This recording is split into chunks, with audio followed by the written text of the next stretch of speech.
Jesus H. Christ on a bike and the little baby Jesus in a tuxedo. So what are we doing today, folks? Well, we're going to get that little cover off the front of the gearbox, and it was recommended on one of the forums to remove the intercooler pipes, which I've done, and you know, just give yourself a bit more visibility, which it does. It improves it greatly. Anyway, we've got to bung out all those 10mm bolts, like all these, but first we've got to drain the oil, so we'll do that. So I'm going to jack the car up, drain the oil, and get the bottom bolts out and slam the fucker back on the ground. Yes, it's very easy to get the bumper off, by the way. String of 10mm bolts across the top, one on each corner, and your electrical connectors for indicators, temperature sensor, and any fog lights if you've got them.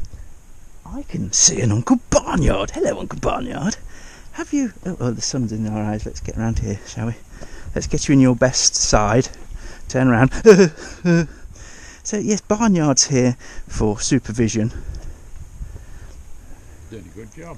I'm doing a good... I tell you what, I reckon we could get the value of the car just weighing this lot in. Yeah. Nice. So, yes, I suppose I'd better jack the car up and drain the gearbox oil then. And get the bottom. I can get to it very easily now, which I've just told the people live inside the little camera. Yes. Hello, little people. Yes, hello, little people. Yes. Right. Yes. Well, we better do that then. Yes.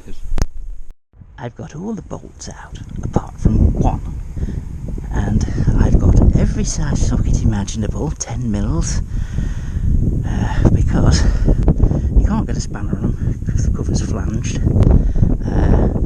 I can't get a normal 10mm on some of them because it's in the way, the pipes are in the way, so you use an extension. I can't get my wobble socket on because of the flange, but the gearbox oil is draining now, and one more bolt and we should be able to take this cover off, he said. Hopefully. Oh, for that little bastard. Yes. Quote, gently pry the front cover off. I had to muller it up here, but once it's moving, it's alright. Somebody used some very, very sticky silicone from the factory. Right, I'm going to get this cover off, and then I'll hopefully show you what solenoid needs to be changed. Basically, it's the top of the bottom ones, if that makes sense. Fucking knackered. And all I've done is take some 10mm bolts out, but there's a lot of getting on your back and getting up again. Gearbox all drained. That is new oil.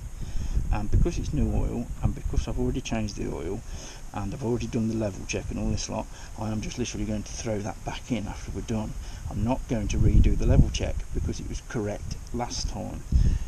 If anything, just to make up for any residue, I'll put a tiny little bit, I'll add a tiny little bit to it, but then it should be good. It's within 6 litres. Anyway, here we go. I'll take you in there, look. Yeah. Oh, it's the top one that we need to change. That little fucker there. All that work just for that, and it's going to be an absolute twat to get that cover back on. I recommend lowering it rather than trying to get it from above, because this exhaust gets in the way. So, right, let's get that sorted. Fucking cars. I don't know where the fuck I'm going to put you. Anyway, 2 bolts are out. 1, 2, they're very long. And the bottom one got stuck on the hose. Disconnect the bottom servo. I'll just disconnect it because I'm taking the whole pack out, but they just literally, it says pull off. The other one just comes straight off. Don't make me look like a cunt. Old one out, new one going in. It's a double bracket. The other solenoid has the other side of the bracket, if I can show you. There you go. So it's just a question of laying them both together, pushing them in, and then putting the bolts back in. Nice. And hopefully, fingers crossed, that cured it. There you go, all in and bolted on. That's the old one. Interesting note, there's a Mitsubishi logo on the back of it. I don't know whether you'll see it. Let Jim hold the fucking camera straight. There's a good lad. At the top there, focus you fuck. Mitsubishi logo, look. Nice.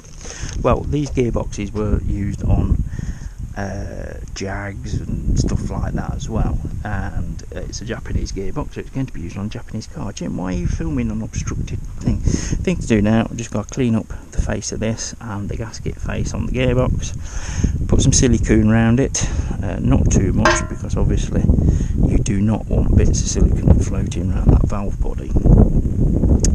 So we're going to clean that up, and then I'm going to use Hylamar because Hylamar stays rubbery basically. Oh, chicken was rubbery. But yes, it's going to be interesting getting this back on without knackering all the silicone. As you can see, I've got a little bit of cleaning up to do as well. But yes, gently pry off my arse. Brewage, today's beverage, coffee.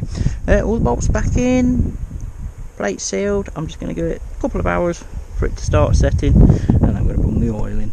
Nice, and yes, all that oil has got to go through that tiny little hole. Apparently it's like watching one of those pornographic movies with 5 large black gentlemen and a white lady. I wouldn't know anything about that. Well folks, actually that wasn't too bad a job.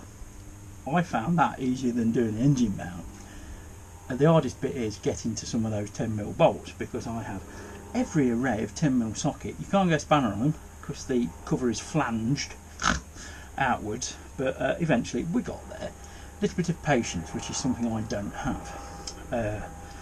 So yeah, it's all off, solenoid's changed, and I'm just really leaving it a couple of hours, 2-3 hours, because it's only about 12 o'clock, for the silicone to harden off, and then I'm going to put the exact amount of oil that I took out, I'm going to put back in again, because like I explained earlier, I've already levelled it, so it ain't going to be that far out.